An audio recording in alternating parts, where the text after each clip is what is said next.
चुनावी सरगर्मियां अगर देखें तो हरियाणा में निकाय चुनाव को लेकर बहुत तेज हो गया है और लगभग अब कुछ ही दिन रह गया नॉमिनेशन के डेट 11 से लेके 17 तारीख तक नॉमिनेशन में अपने अपने जो उम्मीदवार होंगे कैंडिडेट होंगे वो अपने नॉमिनेशन फाइल करेंगे और कैंडिडेट भी जगह जगह से निकल के आ रहे हैं। इस समय वार्ड नंबर 2 से आप देखेंगे नीतू डागर जो कि वार्ड नंबर 2 से भारतीय जनता पार्टी की टिकट पर प्रबल दावेदार हैं एक तो टिकट के लिए, और आज अपने समर्थकों को, दर्शकों को और खासकर वार्डवासियों को बताने आती हैं कि ये इन्होंने भी ताल ठोक दिया है, फील्ड में आ रही हैं, जनता के बीच में आ रही है, वार्ड में आ रही हैं और लोगों से ये बता रही है कि आप बीजेपी के समर्थक नीतू डागर को वोट करें, जिताएं और आपकी समस्या दूर करेंगे।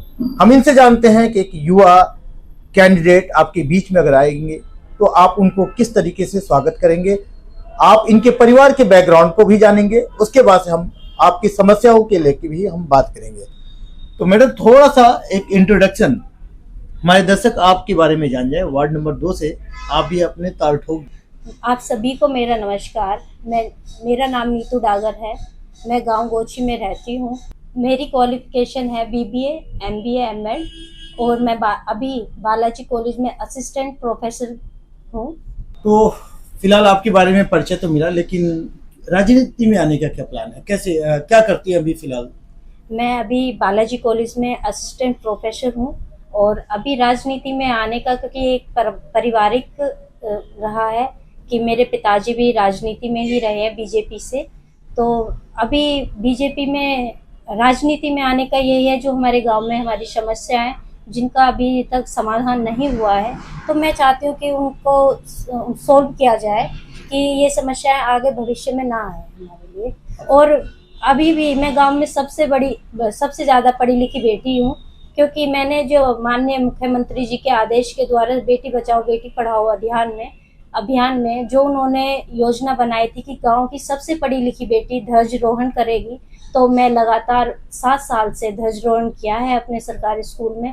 तो इन चीज़ों से आगे बढ़ के ये भी है कि गांव की समस्याओं का समाधान भी एक बेटी को ही करना चाहिए, तो हमें आगे बढ़कर कदम उठाया है राजनीति में आने के लिए। तो कहीं ना कहीं आपने पहले ही एक बहुत बड़ी उपलब्धि ले रखी है कि 7 से 8 बार आपको ऐसा मौका मिला जी कि ध्वजारोहण करने के लिए, राष्ट्रीय ध्वजा को फहराने के लिए। अब समस्याओं की बात हम करें, आपके वार्ड की जो समस्या है, तो क्या बेटी के नाते अपने वार्ड के लोग आपको मौका देंगे कि आप समस्या को भी लेकर उठाए और आवाज उठाए और उसकी समस्या दूर करें? हाँ जी, बिल्कुल। गांव के लोग सभी एक बेटी के नाते साथ भी देंगे। सभी को पता है सबका साथ सभी का विकास, तो हमें लगता है कि एक बेटी होने के नाते सभी अपनी बेटी समझकर साथ दें और आगे बढ़कर अपने गांव को एक तरक्की के मोड़ पर ले जाएं। तो समस्या की बात करते हैं, कुछ आपने फील किया कि क्या क्या समस्या है आपके गांव में, और क्या कभी पार्षद या फिर नेता ने कभी उठाया उस समस्या को? कभी समस्याएं तो गांव में हैं, लेकिन मैं आपको सबसे बड़ी समस्या ये बता दूं, जहां हम रह रहे हैं बचपन से आज तक हमारे घर के सामने सीवर नहीं है। सबसे बड़ी समस्या ये भी है, पानी नहीं आता बिल्कुल भी। रात को 12 बजे 2 बजे पानी आता है और सभी के लिए पानी सबसे ज़्यादा ज़रूरी होता है। सीवर ओवरफ्लो है, तालाब है जिसमें पानी से ज़्यादा कचरा भरा हुआ है, कोई सफाई नहीं है। 4 बूंद बारिश की आ जाए तो तालाब भी ओवरफ्लो हो जाता है, जिससे लोगों का वहाँ से निकलना बड़ा मुश्किल हो जाता है।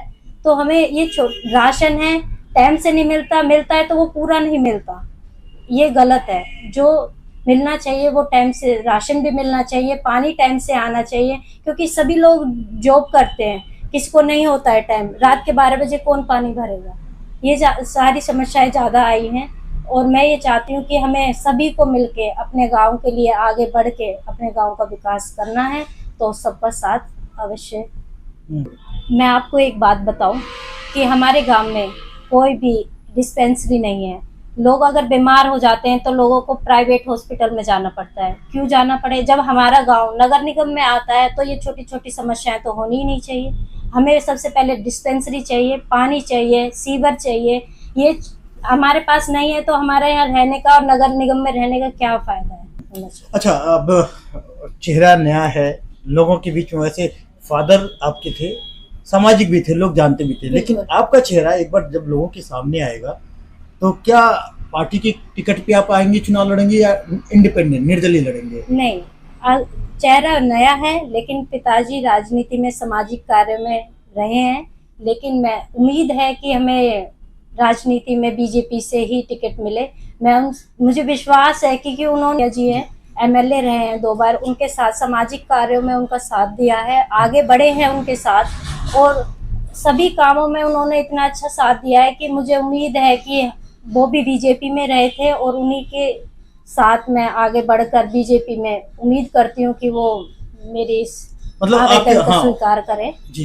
कि और मुझे टिकट दें ताकि मैं अपने गांव का विकास आगे बढ़ा सकूं। मौका अगर मिला, अगर इस तरीके से गांव की सेवा करने के लिए, ध्वजारोहण के लिए तो मौका मिला, जी, अब वार्ड की सेवा करने के लिए अगर मौका मिलेगा तो प्रियोरिटी क्या रखती हैं? एक महिला भी हैं, बेटी भी हैं, और क्या जिम्मेदारी की निर्वाह करेंगे अपने वार्ड में?